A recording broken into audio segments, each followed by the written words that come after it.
Salut à tous et bienvenue dans ce numéro 3 des batailles de l'histoire. Vous êtes en compagnie de Stivius et de Shadow. Alors j'en profite tout de suite pour remercier justement Shadow, car grâce à lui j'ai appris plein de petits trucs pour faire des vidéos, pour améliorer les prises de vue, etc. Donc vous allez voir, dans la vidéo ça va être plein d'effets spéciaux, vous allez voir, c'est minimum, les 3 Oscars, ça va envoyer du pâté. Alors, aujourd'hui, nous allons vous présenter la bataille d'Adécimum, qui voit en 533 s'affronter les Vandales et les Romains d'Orient.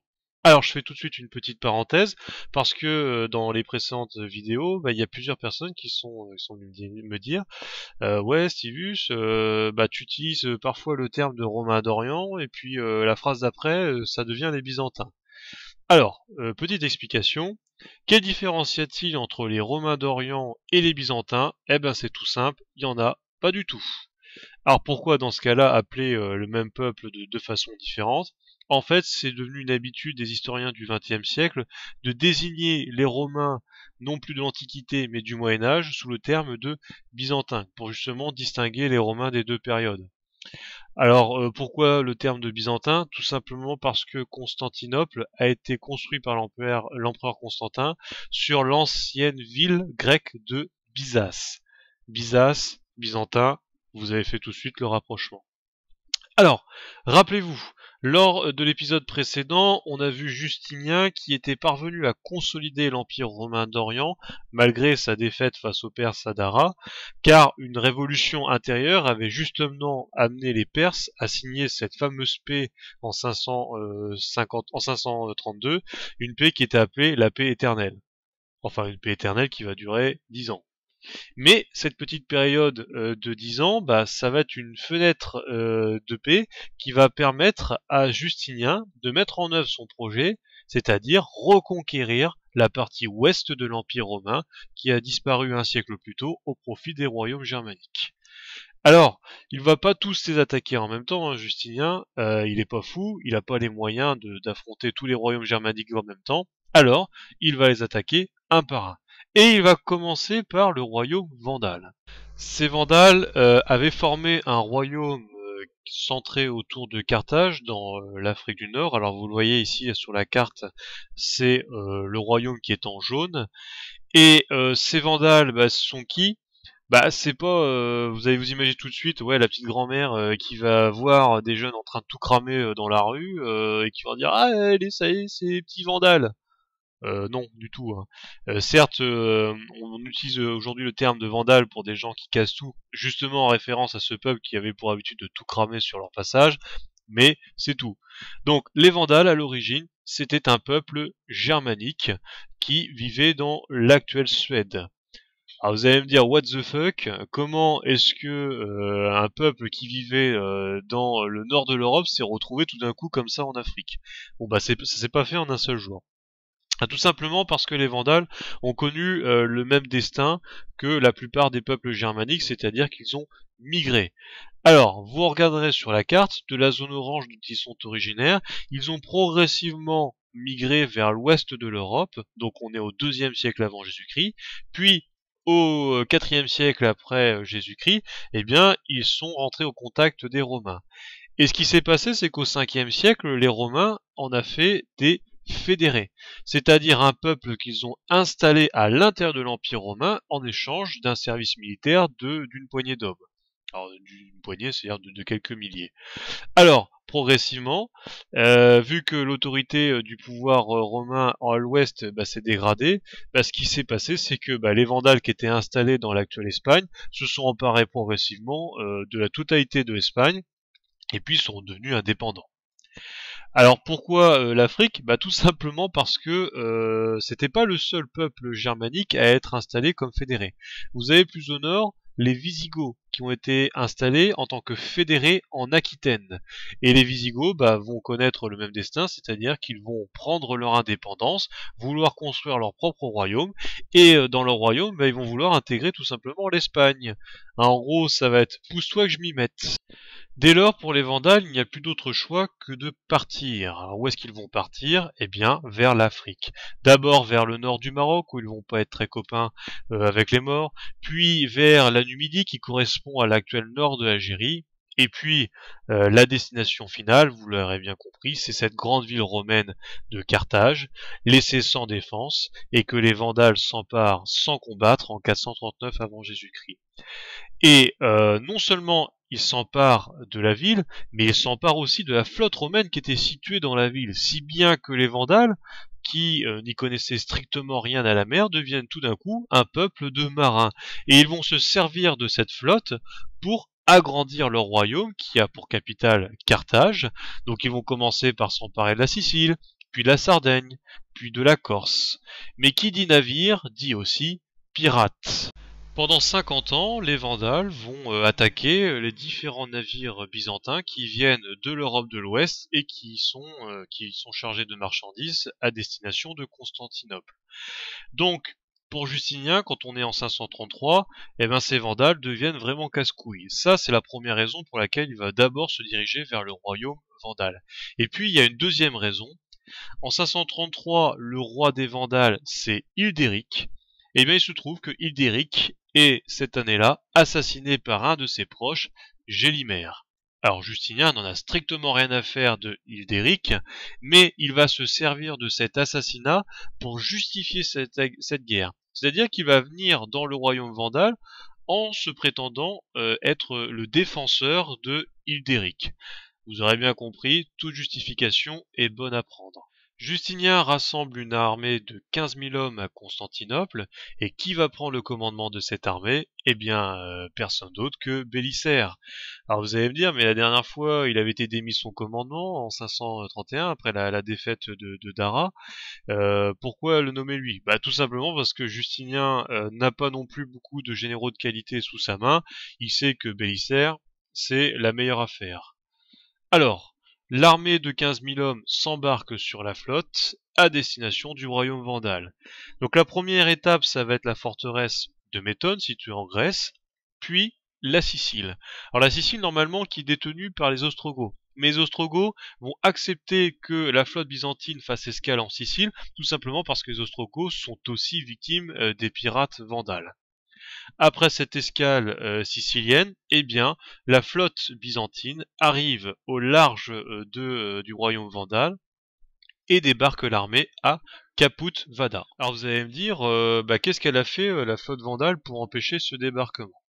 Alors, ce qu'il faut savoir, c'est que à ce moment-là, le royaume vandal faisait face à une révolte importante en Sardaigne. Hein. Vous avez un gouverneur qui s'est soulevé. Et ce qui a obligé Gélimère à non seulement mobiliser 5000 de ses meilleurs guerriers, mais aussi la totalité de cette flotte qui va être envoyée vers la Sardaigne.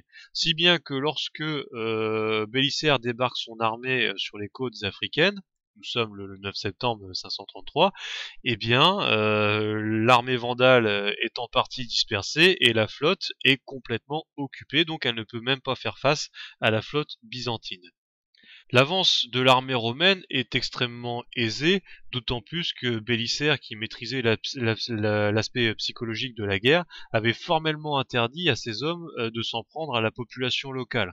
Et on a des extraits de discours où en gros, il nous dit bon bah voilà, c'est quand même des anciens Romains, donc si vous voulez que le pouvoir byzantin s'installe durablement, il faut mieux être copain avec la population locale. Donc si bien que la progression des 200 km qui séparent Caput-Vada à Carthage est fait en 3 jours. Nous sommes le 13 septembre 533 à Ad Decimum. Ce nom veut dire le poste des 10 000 parce que c'était un poste qui était situé à quelques kilomètres de Carthage. C'est l'affrontement qui va avoir lieu entre les Vandales d'un côté et l'armée romaine d'Orient de l'autre. Alors, regardons les effectifs du côté des deux armées en présence. Alors, pour faire cette vidéo, je me suis appuyé sur le livre de Procope de Césarée, Les guerres de Justinien, livre numéro 3, chapitre 17. Je rappelle que Procope de Césarée a été le secrétaire de Bélisaire et que par conséquent, il a été un acteur direct de cette bataille qu'il a pu voir de ses propres yeux. Du côté des Romains, donc, l'armée comptait environ 15 000 hommes. Ces 15 000 hommes étaient constitués de 10 000 fantassins et de 5 500 cavaliers. Les 10 000 fantassins étaient constitués d'un côté de 5 000 Romains du Comitatense, c'est-à-dire de l'armée de campagne, et de 5 000 Feoderati, c'est-à-dire de peuples alliés, installés dans l'Empire romain en échange d'un service militaire. Alors j'en profite pour faire une petite parenthèse, je ferai prochainement une vidéo sur l'armée romaine qui explique un peu toutes ces différences et l'évolution dans ces premiers siècles de l'Empire byzantin. Donc, outre ces 10 000 fantassins, dont je disais, il y avait 5 500 cavaliers. Ces 5 500 cavaliers sont d'une part constitués de 3 000 hommes issus du Comitatense et de Feoderati, de 601, de 400 érules, dirigés par un chef hérule justement qui s'appelle Pharas, et de 1500 bucellaires. Alors les Huns et les érules, hein, c'était des peuples barbares, enfin considérés comme barbares par les Byzantins, alliés à Byzance, et les 1500 bucellaires. Donc les bucellaires, ce sont des cavaliers qui constituaient des armées privées, des généraux ou des préfets. Et plus un préfet ou un général était puissant, plus son nombre de bucellaires était important. Sachant que Bélisaire a été un bucellaire de Justinien avant que ce dernier ne devienne empereur. Alors, vous allez me dire, quand on voit ça, sachant que c'est à l'échelle 1/5, c'est-à-dire que un homme sur la vidéo représente à 5 dans la réalité. Mais quand on voit ça, vous allez me dire, mais c'est pas possible, là, on voit pas 15 000 hommes. Tout simplement parce que cette bataille a été assez décousue, c'est-à-dire que les deux armées ne se sont pas affrontées entièrement les unes contre les autres, mais elles ont été engagées au fur et à mesure. Ce qui fait que, contrairement à d'habitude où je vous présente les unités en vous montrant visuellement chacune de ces unités, et bien là, je vous les présenterai un morceau par morceau. Du côté des Vandales, on avait un total de 11 000 hommes. Alors, ces 11 000 hommes auraient été séparés en plusieurs paquets. Je vous avais dit précédemment que la révolte en Sardaigne avait fait que les Vandales avaient envoyé leurs 5000 meilleurs guerriers, dirigés par le frère de Gélimer Tsatson, en Sardaigne. Et donc Gélimer, il se retrouve privé d'une partie de son armée. Si bien que lorsque Bélisaire débarque en Afrique, il a à proximité environ seulement 9000 hommes. Alors, du fait de cette infériorité, sur le passage de l'armée romaine, il ne va pas tenter de l'attaquer. Alors, dans ce cas-là, ce qu'il va faire, c'est qu'il va accompagner l'avance de l'armée romaine, tout en restant à proximité, et va envoyer des émissaires auprès de son frère qui est à Carthage, donc son frère c'est Amatas, pour qu'il recrute vite fait 2000 guerriers. Donc ces 2000 guerriers qui vont sortir de la ville de Carthage, c'est essentiellement des fantassins avec un petit groupe de cavaliers. Du côté de Gélimer, l'armée est constituée essentiellement de cavaliers. Ce qu'il faut savoir, c'est que les Vandales, lorsqu'ils ont occupé l'Afrique, c'était à peu près 80 000, ne sont pas véritablement intégrés à la population. Donc c'est une élite qui s'est emparée d'un territoire. Cette élite reste un peuple de cavaliers, les fantassins étant constitués de milices urbaines issues de la population locale. Donc Gélimer, avec ses 9000 hommes, ce sont essentiellement des cavaliers avec un petit peu de fantassins. Et de ces 9000 hommes, il va détacher son neveu qui s'appelle Gibamon et qui va prendre 9000 cavaliers. Si bien qu'on a en fait 3 groupes de Vandales. Les 2000 hommes d'Amatas qui sortent de Carthage. On a le paquet principal de Gélimer qui est à proximité de Bélisaire de 7000 hommes. Plus le petit détachement détaché par Gélimer et qui est commandé par son neveu Gibamon de 2000 cavaliers. Le plan de Gélimer est d'encercler l'armée de Bélisaire avec ces 3 groupes. Amatas sort de Carthage et doit bloquer à Adécimum l'armée byzantine, engager avec elle le combat. Le groupe de Gimabon, avec ses 2000 hommes, vous pouvez le voir sur la carte, doit déboucher du lac Salé, c'est le fameux Saltpan, et doit attaquer sur la gauche de l'armée de Bélisaire, tandis que le groupe principal commandé par Gélimer doit arriver en dernier avec ses 9000 hommes et surgir sur l'arrière de Bélisaire. Donc c'est un plan qui paraît judicieux, mais qui en même temps est complexe à mener, car ça veut dire qu'il doit y avoir une très grande coordination entre ces 3 groupes. Et on va voir que c'est justement là qu'il va y avoir un problème. Alors pour représenter cette bataille, j'ai pris la carte qui ressemblait le plus. Et vous allez voir que, à part un ou deux trois détails près, eh ben, elle est vraiment très semblable. Donc, en comparant donc ce que vous voyez avec la petite carte que vous voyez en haut à droite, donc vous avez cette route qui arrive du sud et qui se dirige progressivement vers Carthage. Donc Carthage qui serait situé par ici. Donc vous voyez qu'il y a cette petite montagne, et bien en fait c'est le lieu où les Romains installent leur campement. Ensuite, cette route donc qui va vers Carthage va progressivement se diriger donc vers ce fleuve que vous voyez également sur la carte, qui va de la Méditerranée et qui s'enfonce progressivement vers l'intérieur des terres. Donc plus on va dans ce sens, plus on va vers le nord. Vous avez ce petit ensemble agricole qui représente en fait la bourgade d'Ad Decimum, là où va avoir lieu une grande partie de la bataille. Puis donc on s'enfonce vers Carthage, à droite vous avez la mer Méditerranée, et puis à gauche, et c'est là qu'il va y avoir les quelques petites différences, eh bien vous avez ici les montagnes qui sont situées donc sur la gauche de votre carte, mais faut le dire tout de suite, les montagnes n'étaient pas aussi élevées. Et ça sera là le seul problème par rapport à la réalité. Vous voyez ici cet ensemble de montagnes. En fait, il faut imaginer que ici il y a rien, et c'est à la place plutôt un lac salé, donc qui est plutôt qui forme une sorte de trou en fait, complètement asséché et complètement plat. Ça sera le seul problème avec la réalité. Alors, le premier geste que Bélisaire va faire, et qui fait que le plan Vandale va déjà, dès le début, échouer, c'est qu'il va non pas envoyer toute son armée foncer tête baissée en direction de Carthage, mais envoyer des reconnaissances. Et oui, Bélisaire est quelqu'un qui connaît son métier, il sait très bien qu'on ne fait jamais déplacer une armée sans envoyer des unités de reconnaissance. Alors, il va envoyer deux reconnaissances. Un petit groupe qui va aller vers Adécimum et un deuxième, vous pouvez le voir sur la carte, qui se dirige vers le lac Salé. Alors le premier groupe est constitué, c'est Procope qui nous le dit, de fédérés et de cavaliers romains. Alors j'ai représenté les fédérés par des promotis, puisque je le rappelle, les fédérés sont des peuples alliés qui sont installés dans l'Empire romain en échange d'un sans service. Donc les fédérés du 6e siècle, du temps de Bélisaire, c'est essentiellement soit des Goths, soit des Huns, des Hérules, enfin tout plein de peuples qui sont installés dans l'Empire romain. Mais comme le jeu ne propose pas, j'ai décidé de les incarner par des promotis qui sont assez semblables de la cavalerie du Comitatense, et que j'ai incarné par la cavalerie du Tagma. Donc ça, c'est le premier groupe qui faisait à peu près 1000 hommes. Et comme je vous l'avais dit, l'échelle est de 1/5. Et ben si vous comptez bien, 4 x 60, ça fait 240. x 5, et ben on est presque à 1000. Donc vous voyez que l'échelle est respectée. Il va aussi envoyer donc un deuxième groupe qui lui ne va pas être constitué essentiellement de Romains, mais plutôt des Huns.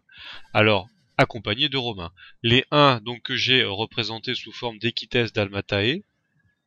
Et voilà, vous voyez, donc pareil, comme je peux pas mettre des 1, eh bien j'ai mis des cavaliers légers. Accompagnés de Tagma, donc c'est-à-dire de cavaliers du Comitatense. Et eux font aussi à peu près 1000 cavaliers. Donc chacun de leur côté vont faire le rôle de reconnaissance avant que l'armée qui est installée sur le haut de cette montagne s'amène vers Carthage. Donc le premier groupe part en direction du nord.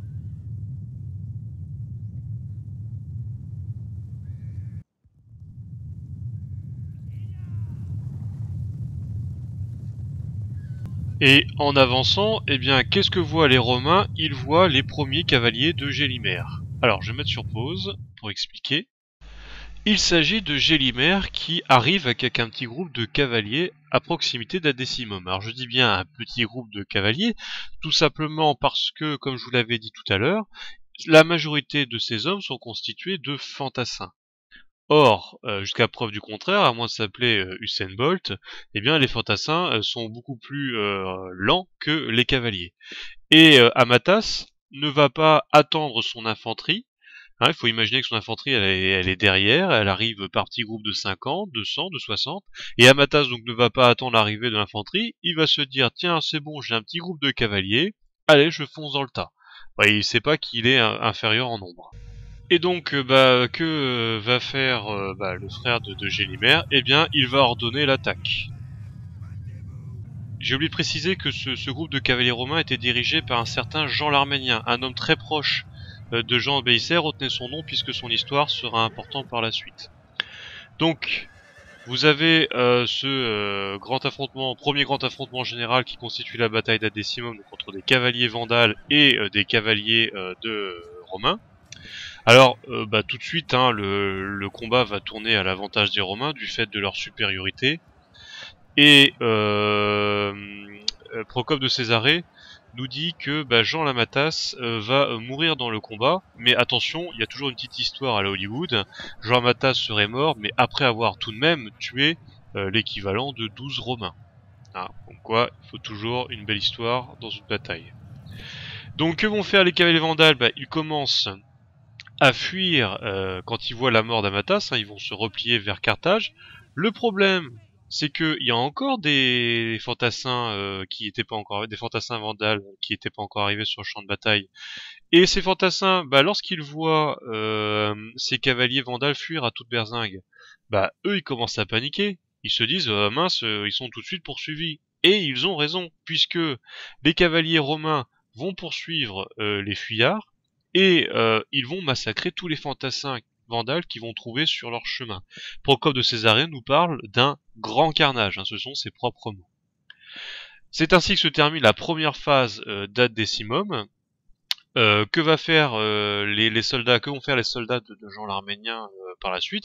Eh bien, ils vont s'installer tout autour de Carthage et ils vont commencer à dépouiller les morts. On ne les reverra plus sur le champ de bataille. Au même moment, hein, rappelez-vous, Bélisaire avait envoyé 2 groupes de reconnaissance. Et bien, au même moment, le deuxième groupe de reconnaissance traverse la rivière.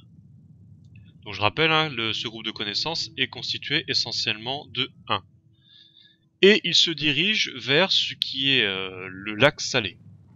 Alors encore une fois, ils ne savent pas ce qu'ils vont trouver sur place. En se dirigeant vers ce lac Salé, ils vont en fait se retrouver nez à nez face au neveu de Gélimer. Rappelez-vous, il avait, Gélimer, envoyé 2000 hommes commandés par son neveu qui était Gibamon, pardon. Or, Gibamon, qu'on voit ici hein, sur son cheval blanc, rappelez-vous, son plan, c'était de surgir sur la gauche de l'armée romaine. Et il ne sait toujours pas ce qui s'est arrivé à Decimum. Donc, il pense que Amatas est toujours vivant. Et donc, il suffit d'attaquer. Sauf qu'il s'aperçoit qu'il y a des unités de cavaliers romaines en face de lui. Donc, il va les attaquer.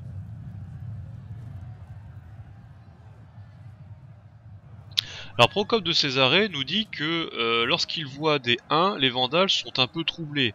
La réputation des Huns a depuis longtemps dépassé l'Empire romain, et les Vandales ont dû d'ailleurs déjà faire face, au cours des siècles précédents, à des Huns. Ce qui donc a provoqué un sentiment de peur chez les Vandales. Alors, est-ce que ce sentiment de peur peut expliquer le fait que malgré la supériorité des Vandales, ceux-ci vont se replier? Peut-être. Ça, on ne le saura jamais. Il y a peut-être aussi l'utilisation, la technique des cavaliers qui sont beaucoup plus légers, qui ont fait que plus la surprise de voir que Amatas n'est plus présent, et bien que finalement les Vandales aient préféré se replier.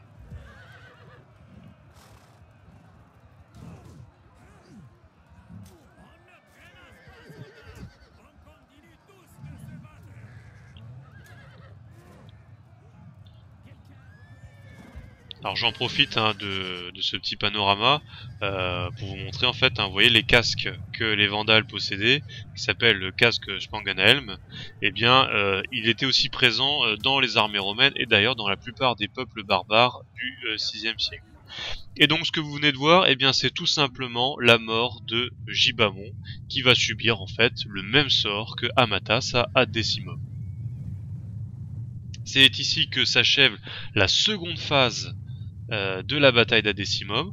Vous avez les cavaliers romains et de 1 qui vont continuer à poursuivre les survivants du contingent de Gibamon, et de même que les hommes d'Amatas, on ne les reverra plus sur le champ de bataille, et bien ces 1 et ces cavaliers romains, on ne les reverra plus sur le champ de bataille non plus. Jusque-là, vous l'aurez vu, la bataille d'Adécimum se résume en 2 petites escarmouches de cavalerie. Mais maintenant, va arriver la phase suivante de la bataille, qui va être en gros le gros de cette bataille. Alors c'est un moment de doute pour Bélisaire, car certes ces 2 avant-gardes sont victorieuses, mais Bélisaire ne le sait absolument pas. Car ce qui était assez extraordinaire, c'est que ces hommes ont été tellement préoccupés par la poursuite des adversaires qu'à aucun moment, que ce soit Jean l'Arménien ou que ce soit le groupe D1, n'a pensé à envoyer un messager pour prévenir Bélisaire. Donc pour Bélisaire, c'est quand même un moment de doute parce qu'il ne sait pas si ce qui est arrivé à son avant-garde, donc il n'a plus de nouvelles. Donc ce qu'il va faire, c'est qu'il va laisser toute son infanterie dans le camp. Alors pour le détail, hein, dans ce camp, il y avait sa femme qui s'appelait Antonine. Hein. Autant les légionnaires n'avaient pas le droit d'amener leur femme, lui, hein, il a des privilèges de général. Alors le camp, en réalité, il est situé sur la montagne là-bas.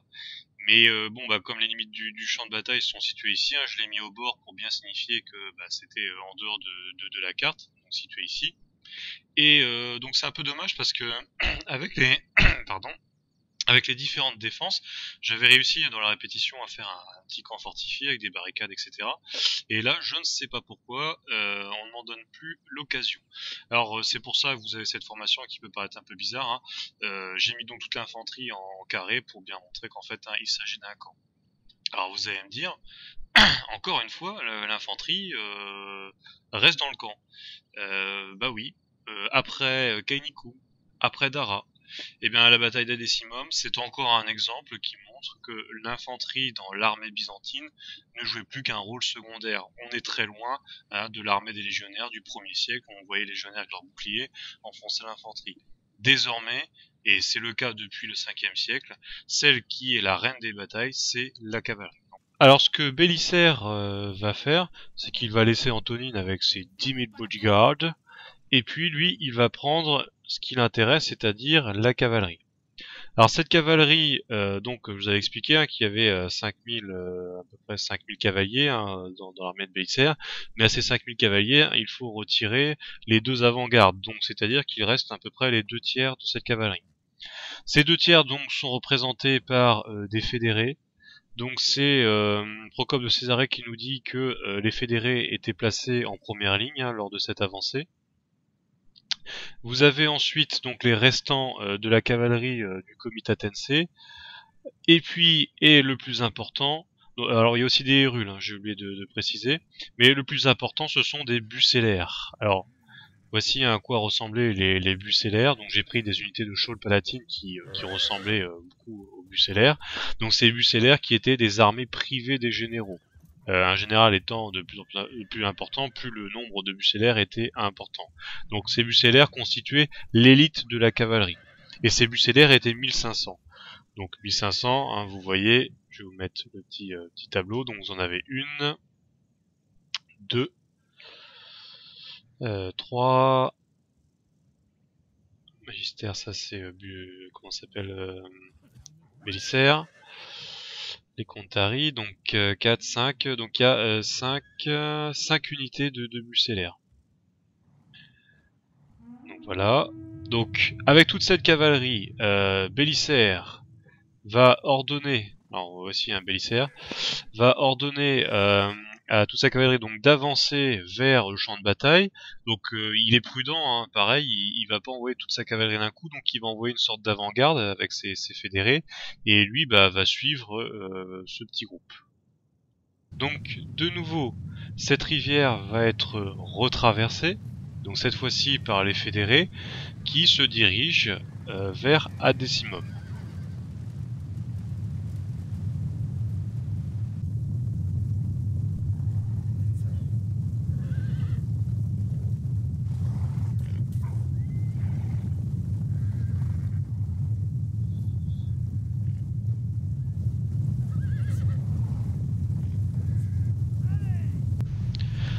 Alors, lorsque la cavalerie Allez hop là, on se dirait une course de chevaux.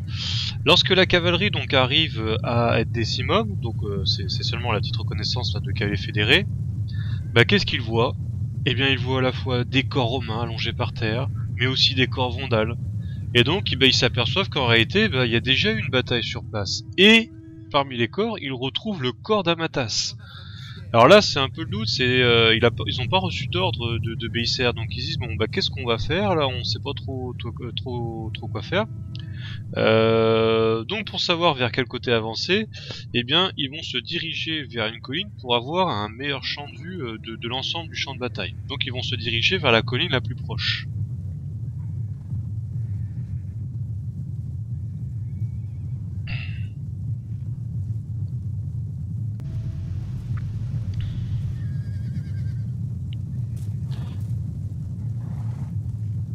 Et lorsqu'ils arrivent sur la colline, quelle n'est pas leur surprise lorsqu'ils voient vers le côté de cette montagne que vous voyez là-bas, un grand nuage de poussière. Alors, ce nuage de poussière, eh bien, c'est tout simplement le contingent de Gélimer qui arrive enfin sur le champ de bataille. Donc voici notre fameux Gélimer hein, sur son cheval blanc. Donc Gélimer arrive avec son contingent de 7000 hommes, hein, c'est le gros de l'armée vandale. Alors rapidement je vous montre la composition. Donc pour représenter les cavaliers vandales, j'ai pris à la fois donc des cavaliers germaniques nobles, vous avez 2, 3, 4 unités.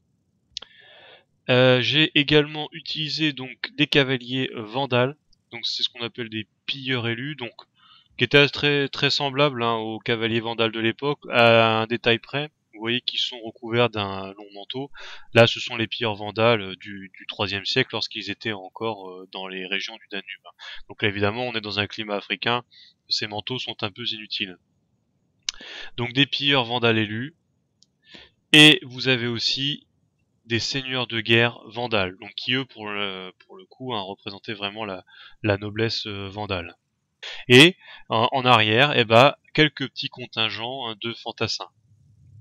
Bon, hein, je l'ai dit, hein, ces fantassins, ils étaient très peu nombreux. Souvent, c'était des personnes de la population locale, parfois des vandales. À partir de là, va commencer une course entre les deux armées pour savoir qui va posséder cette grande colline qui va permettre à l'une des deux armées de dominer cette hauteur et qui permettrait d'avoir un avantage dans cette bataille. Donc vous allez avoir d'un côté les cavaliers vandales qui vont se diriger vers cette hauteur et d'autre côté l'avant-garde des fédérés. Alors le problème c'est que les fédérés ne sont que quelques centaines alors que les cavaliers vandales hein, ils sont plusieurs milliers. Et vous voyez que les deux formations vont se rencontrer sur cette hauteur. Ce qui va faire qu'il va y avoir un petit engagement entre les deux formations de cavalerie.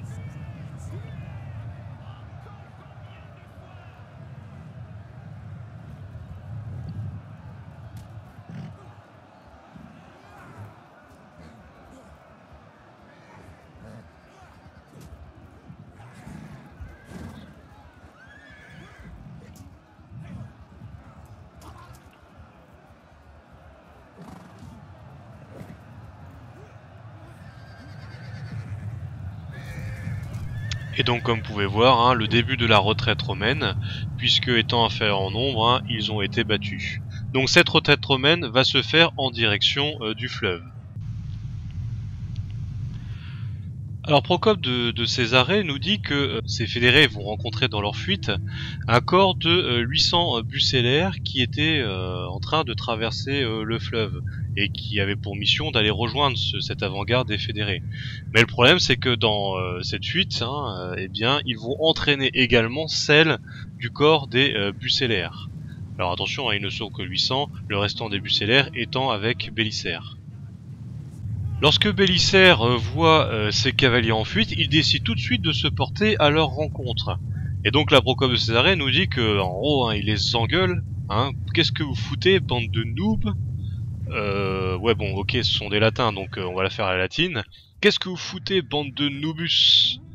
Pendant ce temps-là, eh bien, l'armée de Gélimer avance sa progression vers Adécimum. Il n'est toujours pas au courant de ce qui s'est passé avec son frère Amatas et son neveu Gibamon, donc il pense qu'en se dirigeant vers Adécimum, il va rencontrer l'armée romaine en train de se battre justement avec son frère Amatas. À ce moment, Procope de Césarée nous dit que Gélimer aurait pu être victorieux de la bataille. Après tout, l'armée romaine est dispersée. Nous avons le Cordéen accompagné de quelques cavaliers romains qui est parti derrière le lac Salé. Vous avez une autre partie de la cavalerie commandée par Jean l'Arménien qui est tout autour de Carthage. Et une autre partie qui a été mise en déroute par cette première avant-garde des Vandales. Donc, Gélimer n'avait plus qu'une chose à faire, lancer un assaut général contre les troupes de Bélisaire, et il aurait été probable que Bélisaire aurait abandonné la partie, ce qui aurait permis aux Vandales de revenir sur Carthage et de surgir sur le petit corps commandé par Jean l'Arménien. Mais tout ça n'aura pas lieu. Pourquoi ? Tout simplement parce que lorsque Gélimer arrive sur la bourgade d'Adécimum, il s'aperçoit en réalité que son plan n'a pas fonctionné. Il ne retrouve pas l'armée romaine en train d'affronter son frère Amatas. Il trouve à la place un ensemble de corps. Et, chose qui montre que, même si on parle de roi, eh bien cela reste des hommes, parmi ces corps, eh bien il retrouve celui de son frère. Et là, Procope de Césarée nous dit que cette découverte l'a choqué, l'a sonné. Et Gélimer perd un peu ses capacités de général. Il se laisse aller en fait. Il ne donne plus d'ordre et il ne pense plus qu'à une seule chose, c'est organiser les funérailles de son frère.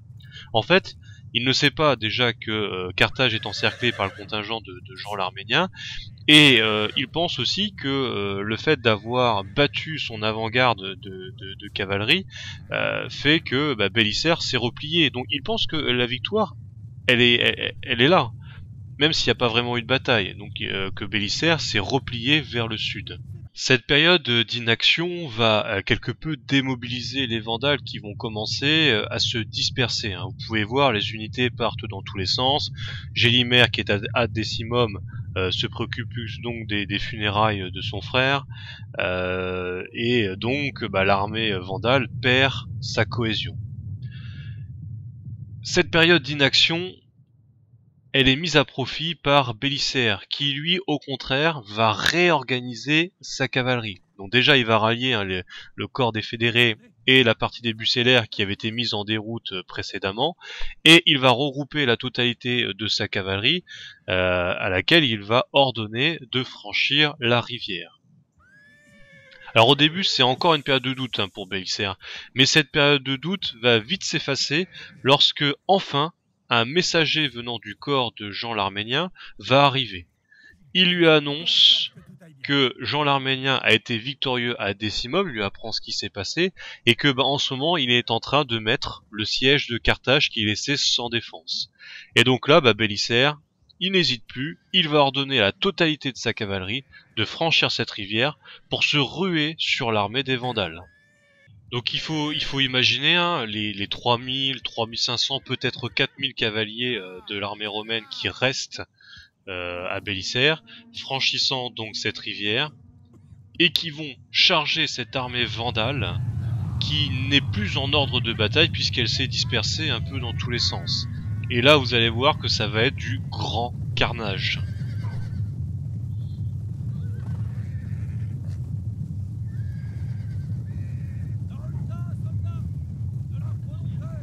Alors pourtant, 3500 cavaliers, il faut imaginer que les Vandales étaient quand même 7000, et pourtant, ce sont bien les Romains qui sont inférieurs en nombre, mais du fait de cette mauvaise organisation de l'armée vandale, eh bien ce sont les Romains qui vont l'emporter. Alors là, contrairement à d'habitude, Procope de Césarée nous donne pas de petite histoire à la Hollywood. Là, c'est juste du grand carnage.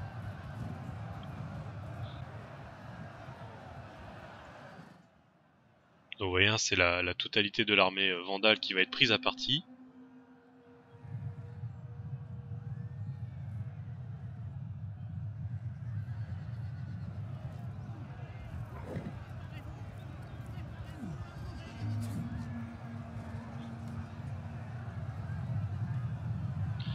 Donc on voit déjà hein, les premiers fuyards.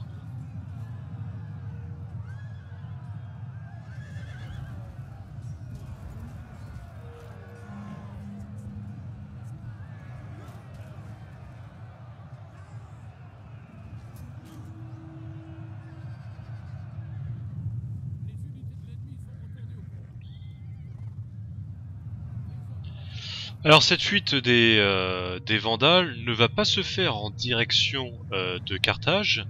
D'ailleurs, pardon. Gélimer, qui va survivre à la bataille, hein, lui, contrairement à son fils, à son neveu, ne va pas subir le même sort. Lui, il va réussir à fuir. On le voit ici en train de fuir. Il va pas fuir vers Carthage. Pourtant, on aurait pu se dire, mince, c'est le roi, je me réfugie dans ma capitale, et puis je vais attendre que les Romains s'épuisent dans le siège. Mais Gélimer sait quelque chose, c'est que les fortifications de Carthage, qui ont été endommagées au siècle précédent, n'avaient jamais été réparées. Et donc, Carthage n'est pas en état de subir un siège. Se réfugier à Carthage, pour lui, ça aurait été comme se réfugier dans un piège dans lequel les Romains l'auraient encerclé, puis se seraient emparés de la ville sans que Gélimer ne puisse s'en échapper. Donc Gélimer ne va pas s'enfuir vers Carthage, il va s'enfuir vers l'ouest, vers la Numidie. Bon, je coupe ici la vidéo, hein, vous aurez compris que les Romains sont victorieux. Alors, qu'est-ce qui va se passer ensuite ?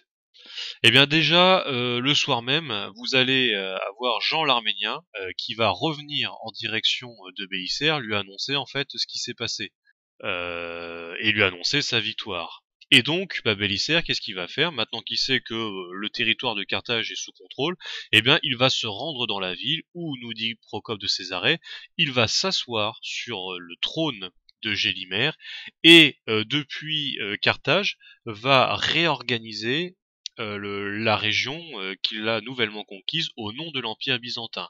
Alors ce qu'il faut savoir, c'est que la population carthaginoise, qui était essentiellement romaine, hein, elle est plutôt contente de ce retour.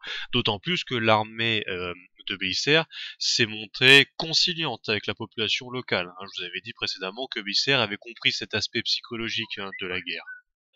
Quant à Gélimer, que va-t-il devenir? L'armée vandale est battue, sa capitale est perdue. On pourrait croire que c'est sa fin et celle du royaume vandale, mais ça serait un peu trop vite l'enterrer. Après la bataille, qu'est-ce qu'il va faire? Eh bien, il va se réfugier dans la partie ouest du royaume vandale, dans la province que l'on appelle la Numidie. Donc, vous voyez, hein, c'est la fameuse flèche verte. Et depuis cette partie de son royaume, qui n'a pas encore été conquis par les Byzantins, eh bien Gélimer va préparer sa revanche. Il veut une nouvelle bataille qui va lui permettre de reconquérir son royaume. Alors, avec quels moyens? Eh bien ça, c'est ce qu'on verra dans le prochain épisode, car Gélimer a encore de nombreuses cartes dans sa main. Mais ça sera l'objet justement de notre prochain épisode. Bien, et c'est sur ces images que je vous laisse, dans une vidéo qui aura été un peu plus longue que d'habitude, mais certaines explications sont nécessaires. Sur ce, je vous souhaite une bonne journée, longue vie et prospérité.